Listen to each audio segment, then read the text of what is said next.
Sheri Jacobs, welcome to the conversation today. Thanks so much. It's a pleasure to be here, John. It is a real pleasure to be sitting down with you. You're joining us from Denver. I'm south of Salt Lake City in Utah.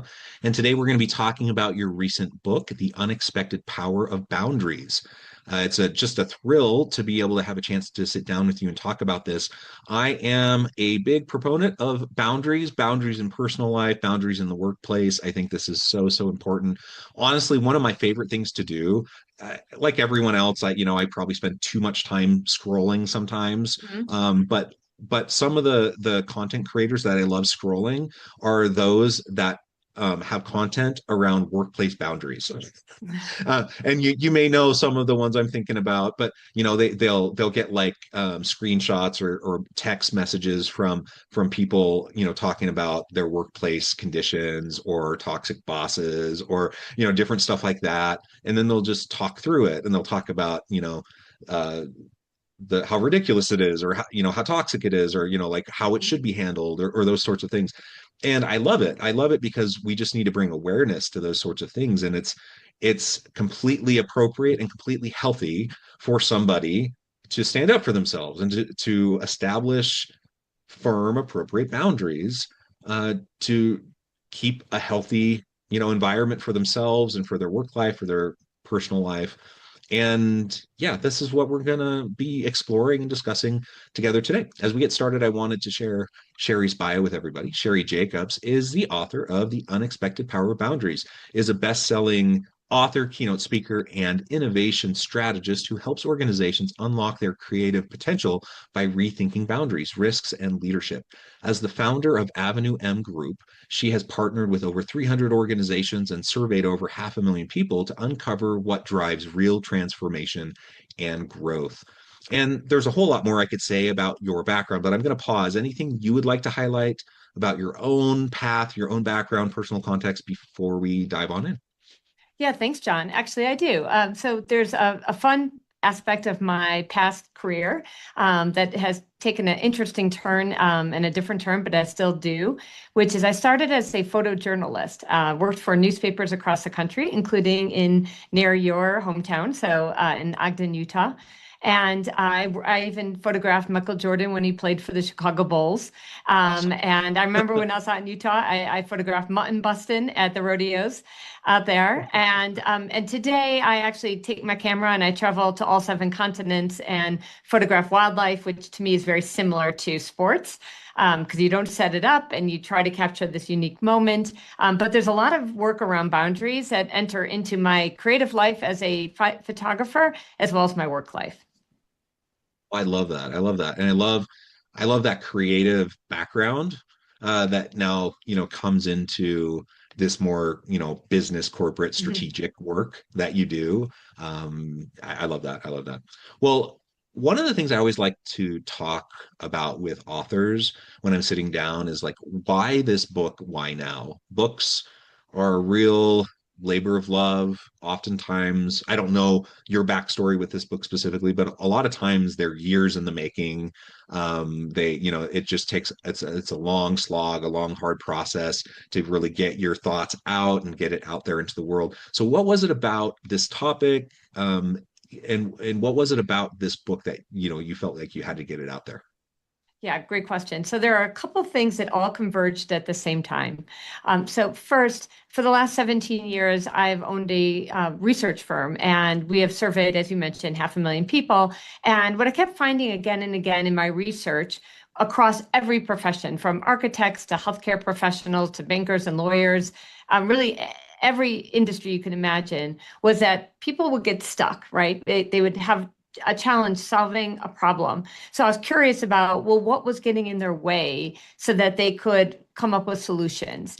And we started hearing a lot about how we need to create cultures where people could experiment and there was psychological safety allowing people to fail. The problem wasn't that they didn't necessarily have that kind of culture. The problem is that they didn't know how far they can go. They didn't have a boundary set in place. And so it wasn't enough that they had some people worked in great cultures. The problem is that if they don't know, have clarity, if it was ambiguous, They stuck with what they knew, even though they knew there was a solution out there. They had never done it. And so I saw this in the research with thousands of people. And then I experienced it myself as a photographer that completely failed up in the Arctic when I was photographing polar bears. And even though I've been all over the world photographing wildlife, I did not have boundaries. I did not set them. And I didn't come back with one sharp photo. And then I had an experience where I did, and I set those boundaries. So it's the combination of the research that I've done over the last 15, 16, 17 years, combined with my own artistic creative pursuits, that really brought me to putting together this book and seeing if it would resonate with people. Yeah, that's awesome. I love that why behind the book and your personal journey that, finds its way into the book. I think it's so important. And I really do think that probably everyone can resonate with the importance of boundaries, Mhm. whether or not we're good at it. I probably most people aren't particularly good at setting and maintaining boundaries. That's why therapists are so good at like having and maintaining jobs, and why consultants also have jobs. It's a hard thing, and human nature is such, that we tend to just step all over each other, whether that's Mhm. our intention or not, and we're not always good at kind of carving out and maintaining our own space, because we want to be liked, and we want to be accepted, and we want to, be part of the in group, and all these things. And sometimes boundary maintenance can kind of other us, or make us, at least we can feel um concerned that it might other us. I remember one example, just my own personal life, where there was a hard situation, and I felt like I had to speak up, and I felt like I had to, reassert some boundaries for the health of me and my family. And those are hard conversations, right, to have with people. I did it fairly well. I'm sure I wasn't perfect, but I think I did it reasonably well. But the reaction, from other people is often what you would expect, is like people don't always like that. Like people sometimes get defensive, they put up walls. Sometimes they feel like I'm being uh, like I'm judging them before they do something right, rather than, waiting until they do something to be upset at them or something. I'm like, no, no, no. I'm just clarifying, I'm establishing some boundaries, I'm making sure that we're on the same page. I just want to make sure that we're healthy, those sorts of things. That's a hard thing. That's a hard thing to establish, and it's a hard thing to maintain, and to do it in a way that people feel seen and heard and comfortable with each other, because we're human, and that sometimes is a little bit contrary to how human nature works. Absolutely. Well, there's a couple suggestions I have for people, and I speak about knowing and sitting down and kind of thinking about what you'll say yes to and what you'll say no to.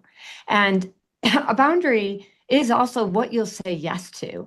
And so in those difficult conversations, you do want to say, this is what I'm saying no to, but equally, you want to spend time saying, but this is what I'm saying yes to.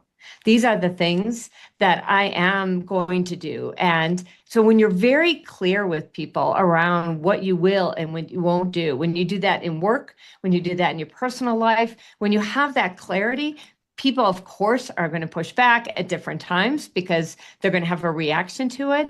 But knowing where you stand, what you say yes and no to, actually makes them more comfortable in the long run and creates a better opportunity for a better relationship overall.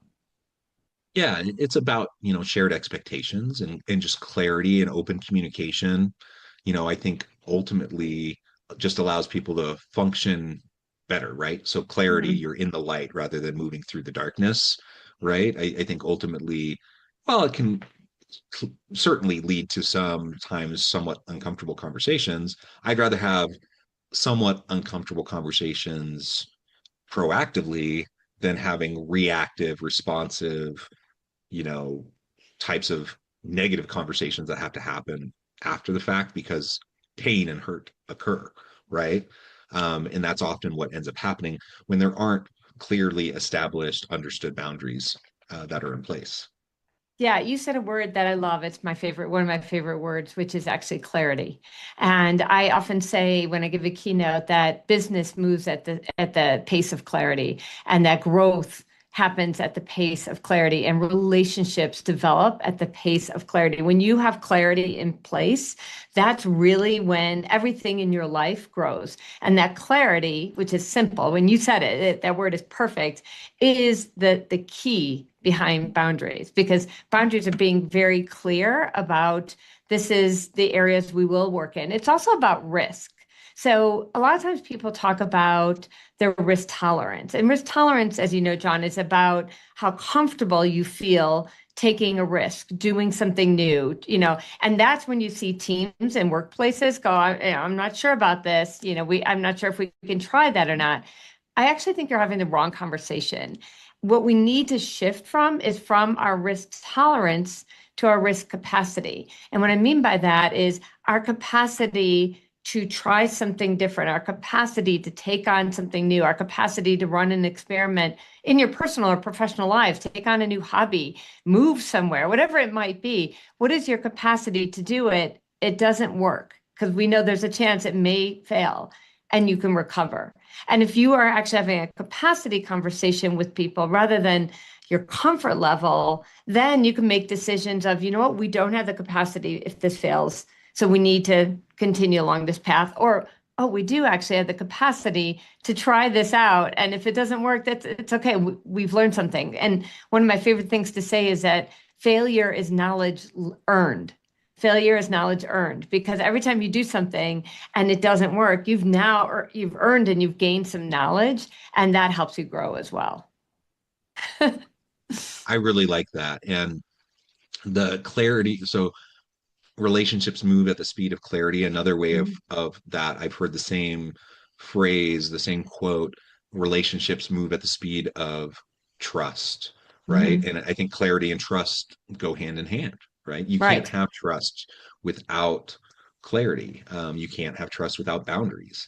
That goes for any relationship. That goes for relationships at home, with a partner, with children. That goes um, to relationships in the workplace with coworkers, with subordinates, and with your boss, and up the line, down the line, Mhm. horizontally. It's all about trust. It's all about clarity. It's all about boundaries. And when you don't have clear expectations, when you don't have all of that, um, things can devolve pretty quickly. Be, and again, it's not necessarily because of bad intent. Like I don't think most people, most micromanagey types of controlling bosses probably don't wake up in the morning thinking, I want to get up in everyone's business today and like be annoying Right. and like constantly hover over them and surveil them and like make them uncomfortable and make them feel like nobody trusts them. Like I very much doubt there's almost any boss who thinks that way, right? But but there are still bosses who act that way. Why? Because there's not a clear alignment between Mhm. expectations and boundaries, and there's no trust, and so things devolve to a point where they feel like that's what they have to do. And on the flip side, there's this reciprocal, sometimes downward spiral of lack of trust, and and then the employee, simultaneously will also sense that lack of trust. They'll feel like their boundaries are being impinged upon, and and things get out of hand. And so all of that can be, derailed. All that can be, stopped just by having some open conversations. And whether it's at home in a romantic relationship, whether it's at work in a professional relationship, those conversations can be hard because they make you vulnerable and they make you open to, you know, criticism, and they make you open, it can be hard to stop that behavior, or to stop that kind of momentum if Mhm. there's a negative kind of pattern. uh, this is why, we have consultants and therapists and everything, but like it's so important that you do. And anyone can do it. Like you don't necessarily have to hire a consultant to come in to help you do it. You don't necessarily have to go to a marriage therapist to help you do it. Like you can also just recognize what's happening and also like proactively do it yourself or get a great book and that helps you to kind of walk through the steps to do it yourself as well. Like it's like I often tell people, whether it's clients or students that I teach, like it's not rocket science. These concepts, these principles aren't rocket science, but it's really hard to do. And it's really Mhm. hard because it takes consistency, commitment, and because we're human, right? Yeah, absolutely. I mean, you sometimes have to sit in the discomfort of the decision that you made.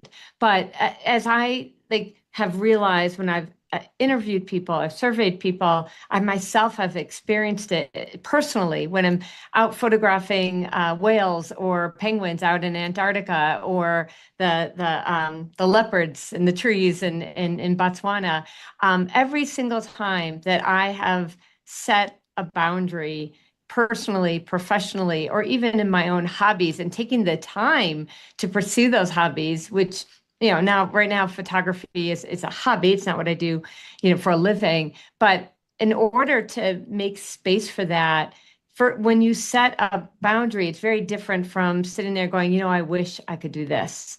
But when you say, this is my boundary, I need to spend a certain amount of time doing this. And when I'm doing this, I need to be focused 100% on this. And I'm going to be off my phone, or I'm going to be focused on this task at work. Whatever it's going to be, there's going to be some discomfort they have to sit with, but there's also going to be an enormous amount of freedom and a joy that you gain out of it. And once you set that first boundary, people will respect them. People will step back and they will say, okay, this is when Sheri is available, when she's not available. This is what we can expect from her. And you know what? We like knowing when she's available, when, what she can and cannot do. And so, yes, there's discomfort with it, but I find that there's so much more joy, so much more success and growth when you do set them. Yeah, yeah. And maybe walk us through like some of the most common problem areas like that people probably should consider, maybe establishing and like trying to maintain better boundaries.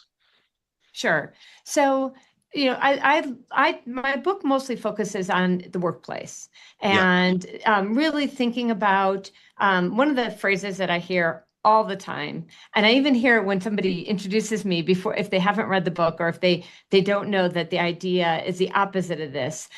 People will say, I'll walk in, they'll say, Sheri is here to speak to us about how we can think outside the box.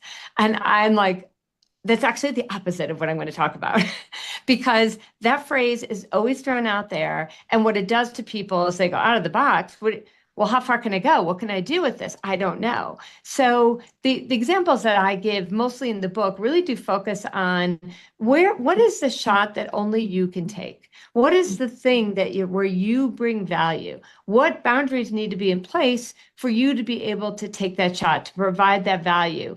And if there's a lack of clarity or if it's ambiguous, that's when you need to have the conversation and say, great, I love this problem that we're trying to solve, or I hate this problem we're trying to solve, but I'm all in and I'm going to work on it. Give me 3 things, right? It's just like the blank piece of paper. John, if I were to give you a blank piece of paper and say, okay, in the next 20 minutes, write a great story, like amazing story, you'd be like, I don't even know where to start. And you would stare at it, right? But if I gave you that blank piece of paper and I said, here are 3 guidelines, right? Here are 3 constraints. Write something that takes place at this time in this setting and with these characters. You're like, all right, I could start. It may not be great at first, but I could start, right? Yeah. Yeah. That's the big difference. And so wherever you are, if you're at work or if you're leading a team or if you're at home, it's starting with the small experiments. It's saying, here are 3 things we will do, and here are the things we won't do. And so now that there's agreement on it, then it's so much easier to dive in and to say that. And if you are not leading a team and you're managing up or you are working for somebody, that helps as well, is to ask for that clarity. My other suggestion, if you are leading a team, and this is so important, be the last one to speak in the room. be the last one on the agenda. Make sure the more junior person is the first one to speak because they're often closest to the problem. They often have ideas that never get shared. But when the person who comes in, who is the leader of the team, the CEO, the department director, or even in the personal, the captain of your team, and they speak first, everybody else just falls in line. So be the last one to speak if you're the leader, and if you're the first one, ask for guidelines. Yeah, and that's whether that's your intention or not, right? That's Mhm. again, it just comes back to human nature, and it comes back to that psychological safety piece that you're talking about. You may have every intention of wanting people to share their ideas openly and freely and all of that, right? But as soon as you as the person in authority, like as soon as you in that position power, like open your mouth and you start to speak, guess what? Like there will always be some. There will always be, that one or two people, that just are always willing to share, right?